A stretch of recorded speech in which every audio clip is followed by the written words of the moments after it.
Bismillahirrahmanirrahim. Assalamualaikum warahmatullahi wabarakatuh. Yang terhormat Bapak Dr. Elan Jailani SHMH dan rekan-rekan kelas B Ilmu Hukum semester 3 yang saya cintai. Izin memperkenalkan diri, nama saya Lala Fianda dengan NIM 1213050091. Di sini mewakilkan dari kelompok 6, di mana anggota kelompok 6 itu terdiri dari Fahrul Prendi Irawan, Fadil Musyafa, dan Hansel Cahya.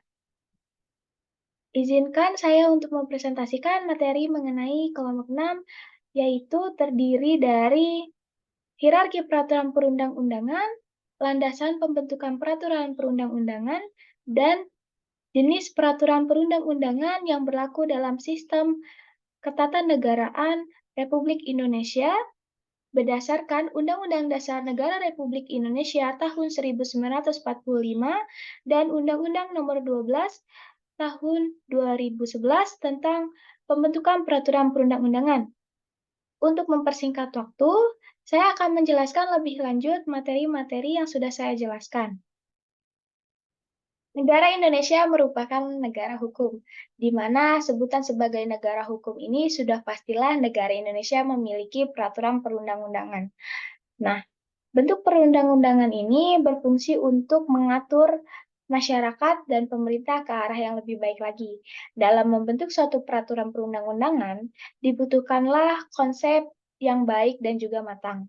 Sedangkan dalam ilmu hukum tata negara disebutkan bahwa hukum tata negara merupakan sekumpulan pengaturan hukum yang mengatur organisasi daripada negara, hubungan antar alat perlengkapan negara dalam garis vertikal maupun horizontal, serta kedudukan warga negara dan hak asasinya. Di dalam hubungan yang sebagaimana disebutkan, hubungan-hubungan dalam sistem ketatanegaraan memiliki perundang-undangan yang mengaturnya. Masuk pada materi pertama mengenai hierarki peraturan perundang-undangan Indonesia. Hierarki norma hukum ini masuk kepada Steubenbauer teori Desrecht, yang merupakan pendapat yang disampaikan oleh Hans Kelsen, di mana menurutnya norma-norma hukum itu berjenjang-jenjang dan berlapis-lapis dalam suatu hierarki atau tata susunan, yang berarti suatu norma yang lebih rendah bersumber dan berdasar pada norma yang lebih tinggi. Nah, norma yang lebih tinggi itu berlaku dan bersumber juga kepada norma yang lebih tinggi lagi. Demikian seterusnya. Sampai pada suatu norma yang tidak dapat ditelusuri lebih lanjut dan bersifat hipotesis dan fiktif, yaitu norma dasar atau Grundnorm. Menurut Kelsen, norma hukum yang paling dasar atau Grundnorm ini bentuknya tidak konkret dan abstrak. Di dalam teori dinyatakan Hans Kelsen mengatakan bahwa tertib hukum atau legal order merupakan system of norms yang berbentuk seperti tangga-tangga piramida. Pada tiap-tiap tangga terdapat kaidah-kaidah atau norma. Dan di puncak piramida tersebut terdapat kaidah yang disebut dengan Undang-Undang Dasar. Di bawah Undang-Undang Dasar ini terdapat kaidah yang disebut peraturan. Di bawah peraturan adalah kaidah terletak pada kaidah yang di atasnya. Steubenbauer teori ini disempurnakan lagi oleh Hans Nawinsky. Dia mengatakan bahwa selain norma itu berlapis-lapis dan berjenjang-jenjang, norma hukum juga dari suatu negara itu berkelompok-berkelompok, dan pengelompokan norma hukum ini tersusun dalam tata susunan norma hukum negara atau Die Stufenordnung der Rechtsnormen dalam 4 tingkatan. Tingkatan pertama itu adalah Grundnorm atau norma fundamental negara. Yang kedua adalah aturan dasar negara atau pokok negara. Yang ketiga ada undang-undang. Dan yang keempat adalah peraturan pelaksanaan dan aturan otonomi.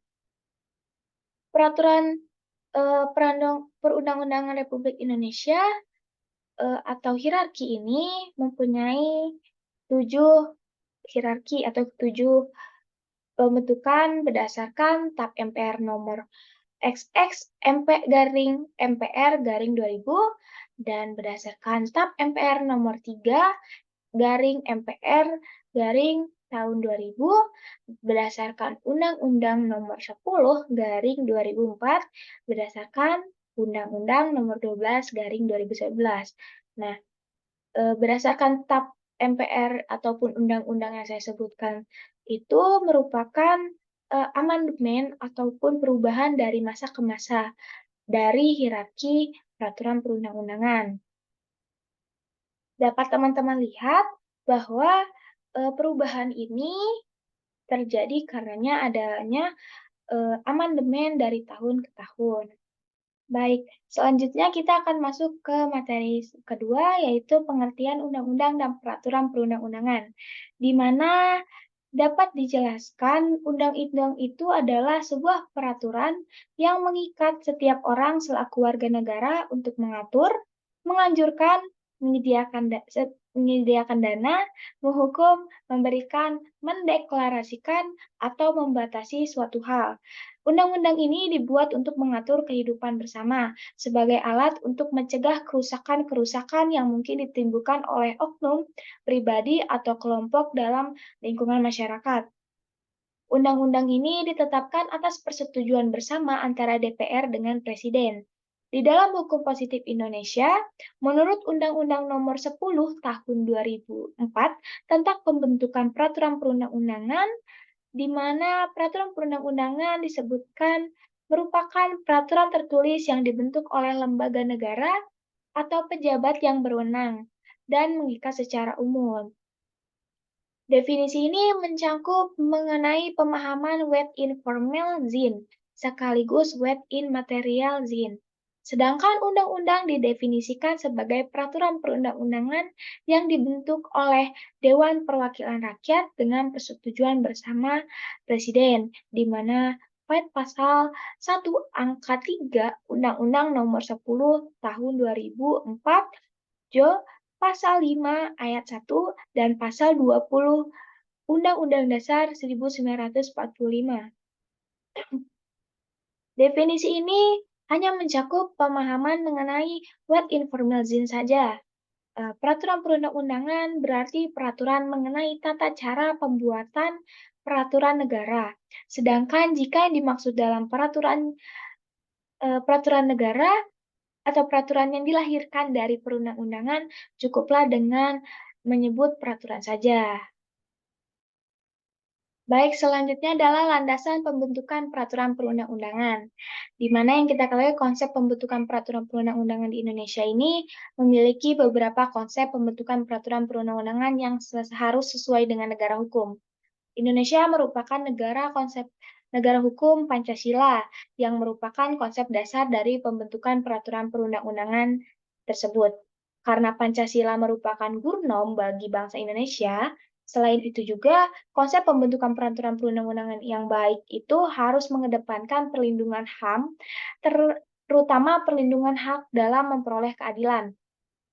Dalam membentuk peraturan perundang-undangan juga harus dilakukan berdasarkan asas pembentukan peraturan perundang-undangan yang baik, meliputi kejelasan tujuan, kelembagaan atau pejabat, pembentuk yang tepat dan kesesuaian antar jenis, hierarki serta materi muatan yang dapat dilaksanakan dan kedaya gunaannya itu serta kehasil gunaannya ini kejelasan, rumusan, dan keterbukaan. Sebagai negara hukum, yang mempunyai jenjang hukum harus mementingkan hierarki perundang-undangan dalam pembentukan peraturan perundang-undangan, terutama konstitusi sebagai hukum tertinggi. Dalam pembentukan peraturan perundang-undangan di Indonesia harus berpedoman beberapa hal. Nah, menurut A. Hamid S. At-Tamimi, pembentukan peraturan perundang-undangan yang baik dan patut adalah yang mencakup ideologi bangsa, yaitu cita-cita hukum Indonesia, tidak lain Pancasila. Yang kedua ada norma fundamental, negara juga tidak melainkan Pancasila. Dan yang ketiga itu adalah asas-asas negara berdasar atas hukum dan asas-asas pemerintah berdasar konstitusi.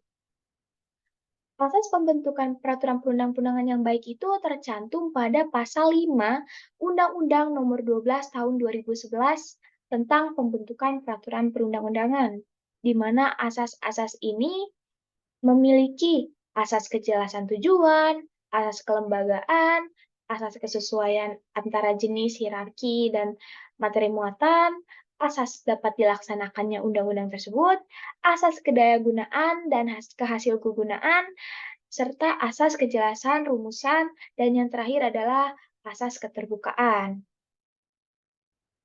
Pembentukan undang-undang ini memiliki landasan hukum.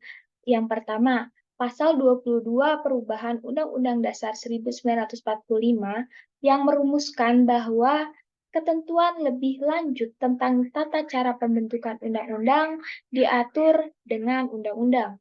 Yang kedua, Pasal 6 Ketetapan MPR Nomor 3 garing MPR garing tahun 2000 tentang sumber hukum dan tata urutan peraturan perundang-undangan yang merumuskan bahwa tata cara pembuatan undang-undang, peraturan pemerintah, peraturan daerah, dan pengujian peraturan perundang-undangan oleh Mahkamah Agung serta pengaturan ruang lingkup keputusan Presiden diatur lebih lanjut dengan undang-undang.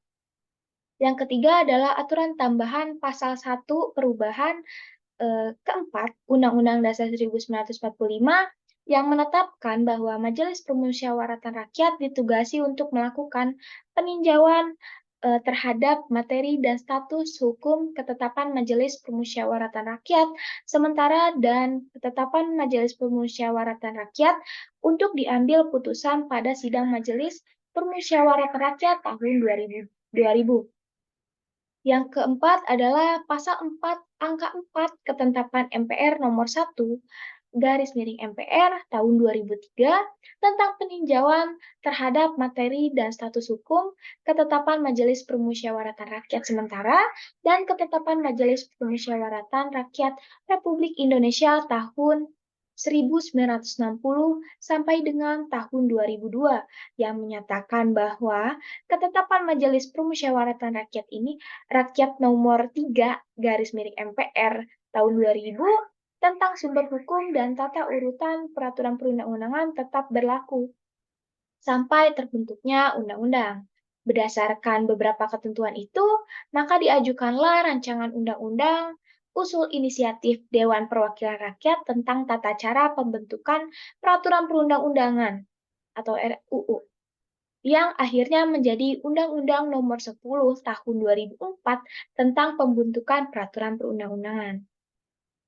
Lahirnya Undang-Undang Nomor 12 Tahun 2011 ini yang mengenai pembentukan peraturan perundang-undangan merupakan upaya penyempurnaan dari undang-undang sebelumnya, yakni Undang-Undang Nomor 10 Tahun 2004 tentang pembentukan peraturan perundang-undangan. Terbitnya Undang-Undang Nomor 12 Tahun 2011 tentunya berdampak pada aspek hukum. Selain memberikan pedoman yang semakin jelas dan pasti terhadap hal-hal yang tadinya belum jelas diatur, akan tetapi juga memunculkan persoalan-persoalan hukum baru. Misalnya, masuknya ketetapan MPR dan tata urutan peraturan perundang-undangan terkait dengan masalah pengujian siapakah yang berhak menguji terhadap ketetapan MPR tersebut dan masih banyak problematika atau permasalahan hukum yang muncul.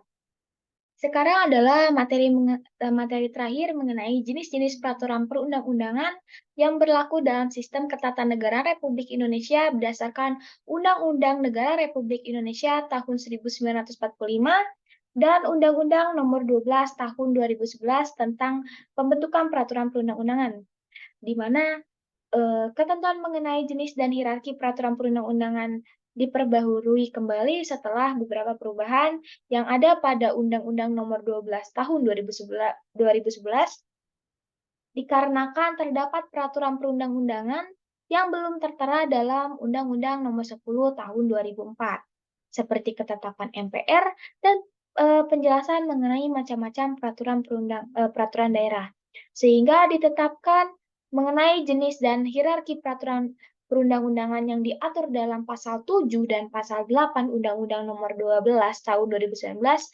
yaitu Yang pertama, ada Undang-Undang Dasar Negara Republik Indonesia tahun 1945. Yang kedua, ada TAP MPR. Yang ketiga, ada undang-undang atau Perpu. Yang keempat, ada peraturan pemerintah. Yang kelima adalah peraturan presiden. Yang keenam ada peraturan daerah provinsi. Dan yang terakhir adalah perda kabupaten atau kota. Namun, dalam Undang-Undang Nomor 10 Tahun 2004 dan Undang-Undang Nomor 12 Tahun 2011 tidak memasukkan peraturan menteri dalam hierarki peraturan perundang-undangan. Akan tetapi, kedua aturan tersebut tetap mengakui keberadaan peraturan menteri di samping peraturan lembaga lainnya seperti peraturan atau keputusan MA, BI, badan, lembaga, atau komisi yang setingkat yang dibentuk oleh pemerintah tidak boleh bertentangan dengan ketentuan yang termuat dalam tata urutan peraturan perundang-undangan atau hierarki. Mungkin sekian materi yang dapat saya sampaikan. Mohon maaf bila ada kesalahan atau kekurangan dalam penyampaian materi. Saya ucapkan terima kasih banyak. Wassalamualaikum warahmatullahi wabarakatuh.